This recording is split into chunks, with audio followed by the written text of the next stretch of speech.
You was bad. You was bad. So? Pretty big chicken breast. As you see.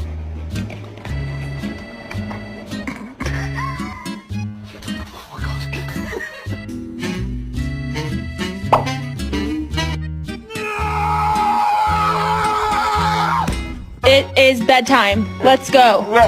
So this is what love